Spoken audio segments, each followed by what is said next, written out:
Hello! So today, samahan niyo ako kasi magbe-bake na naman ako para sa pambaon ng aking anak dahil nag-request si Ate Love na dadalhin niya to sa school and eto nga yung naisip ko na i-bake para sa kanya. So eto mga manay, magandang idea to na pang stock kasi matagal tong masira. Then eto yung brand na gagamitin ko na oats. So, ito yung malalaki yung or buo yung oats niya mga manay. So, meron to sa mga grocery, supermarket na malalaki, makakabili kayo niyan. Then, meron din sa online. Bali, 3 cups yung aking kailangan dito sa ating recipe. Ayan, ganyan yung laki nung hibla ng bawat oats niya. Tapos, wait lang, kakailanganin ko rito ng harina. So, ito yung brand naman na gamit ko ng all-purpose flour. Bali, 3/4 cup lang yung kailangan ko rito at kitang-kita talaga. Saktong-saktong 3/4 cup na lang yung meron dito sa lagayan kasi naubos ko na. Ayan, so ilalagay ko to lahat. Madali lang tong recipe na to at magugustuhan ito ng mga chikiting ninyo. So pagkatapos ko malagay yung harina, maglalagay po ako ng 1 teaspoon ng baking soda, half teaspoon ng asin, then hahaluin lamang po natin to.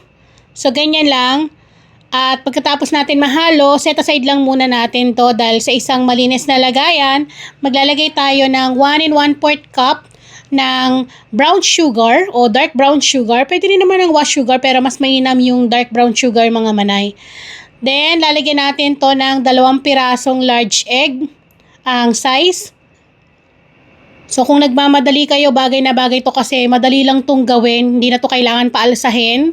Tapos pwedeng-pwede nyo pang isama yung mga chikiting ninyo para may bonding na rin kayo habang nagbe-bake kayo. So minimix ko lang ng ganito. Then kapag na-mix na natin, dito ay gagamit tayo ng biscuit spread, yung smooth mga manay. So dito siguro mga kailangan lang natin is 60 grams. So naubos na kasi yung isang ganito ko eh. Dahil napakasarap nito, pinapapak ng mga bata rito. Pinapalaman din sa tinapay. So, gagamit na lang ako ng kutsara natin. Pero mga 60 grams lang yung kailangan natin dito. Pero nasa inyo kung gusto nyo, dagdagan pa yan. Pero yung ganito karamis, okay na okay na. Ngayon, kung wala kayong ganito mga manay, pwede rin ng peanut butter kung gusto nyong makatipid kayo, ganun.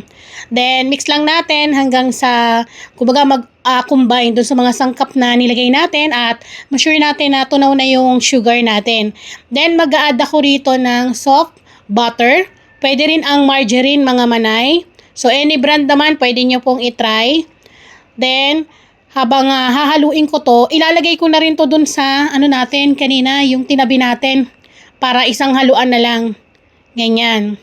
Pwede nyo rin tong gawing cookies. Kung gusto nyo mga manay, pwede nyo yan bilugin. Tapos, i-bake ninyo. Then, mag-toppings kayo ng mga, tawag dito, chocolate chips. Tapos, almonds. Mga ganun. Mga nuts. Pwedeng-pwede po yan. Para merong nakakagat na nuts yung mga chikiting ninyo or chocolate chips. So, minimix ko lang ng ganito. Or pwede nyo rin tunawin yung butter kung gusto ninyo. Kung gusto niyo mapadali yung paghahalo ninyo. Pero habang naghahalo tayo, gagamit ako nito yung Lotus biscuit mga manay. Bali, eto nga lang yung gagamitin ko is yung durog na. May nabibili din ito online na ganyan na yung durug-durug na siya. So, maglalagay muna ako ng half cup. Ayan o. Ang sarap nito sa cookies, sa mga ganitong bars, masarap. Nagkakameron ng lutong yung inyong bars or yung inyong cookies kapag kinain ninyo. Then, mix together lang natin ng ganyan. Mix-mix lang natin. Ayan. Then, napakadali lang pagkatapos natin yan ma-mix. Mamaya, ilalagay natin to sa isang pan kung saan natin to i-bake or pwede natin nga bilugin kung gusto niya naman ay pang cookies yung kanyang style. So, dito, ito yung lagayan na gagamitin ko. So, ang gagawin natin is i-cover lang natin to or sasapinan lang natin ng parchment paper. So, ganito yung diskarte mga manay para makuha ninyo ng tama yung ano ninyo, pagbalot ninyo. Ganyan, itaob nyo lang yung pan. Tapos, sukatan nyo po ng parchment paper na sobra magkabilaan, paikot. Ganyan. Tapos, gugupitin natin yan. So, kapag nagupit na, huhulmahan nyo po sa ginagawa kong ganito. Yan. Bali, ayan. Ibabakat nyo lang yung pinakakorte ng inyong pan na gagamitin para meron siyang guide kapag ilalagay nyo na sa loob. Then, ikakat nyo yung magkabilang dulo na hindi naman, kumbaga, sasagad ng diretsuhan. pinakakanto lang. Then pagtapos nun, ititihayan na natin yung pan. Then ilagay na yung parchment paper sa loob. Then ayan na. O, di ba nakahulma na siya. Napakadali lang para hindi na kayo nahihirapan kung paano ilalagay yung inyong parchment paper sa inyong pan.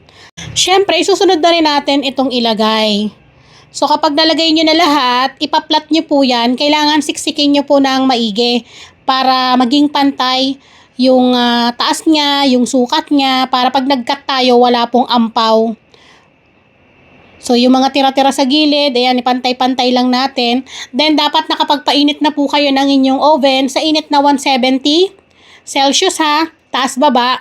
Ibibake natin to ng mga at least 25 to 30 minutes. Pero bago yon, bago tayo mag-bake, maglalagay ulit tayo ng biscuit crackers. Ayan, yung biscuit mga manay ha. Bali, naglagay ako dito mga half cup din sa ibabaw. Or kung gusto nyo, kung meron kayong biscuit na yung biscuit na yung buo-buo, pwede naman yun, durug-durugin nyo lang.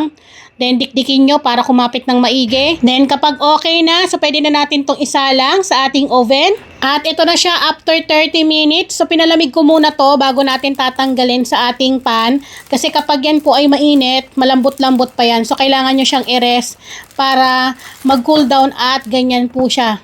Yan o, yung parang talagang crunchy. Buong gilid, ibabaw, talagang as in malutong. So magandang idea to pang baon. Sabi ko nga sa inyo, pang stock, pwedeng-pwede kasi tumatagal talaga to kahit 3 months. Sa chiller nyo lang ilagay. Then tumatagal naman siya ng mga 1 week to 2 weeks sa room temp. Basta wag dun sa talagang mainit na lugar ha. Para hindi siya amagin. At wag ibabalot ng mainit pa. Kailangan cool down talaga. Then dito, ikat nyo naman po ng kung anong gusto nyong laki. Kasi yung isang size nito sigurado mabubusog ka na. Then eto na. So pwede na natin yan tikman. O di ba? May dagdag idea kayo. So titikman ko muna yung kalahati kasi yung mga yan dadalhin na yan ng anak ko.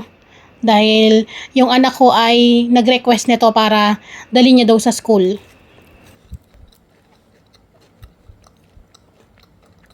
Ang lutong at saktong-sakto yung tamis. Then dagdag idea, ganito yung ginagawa kong pagpapak.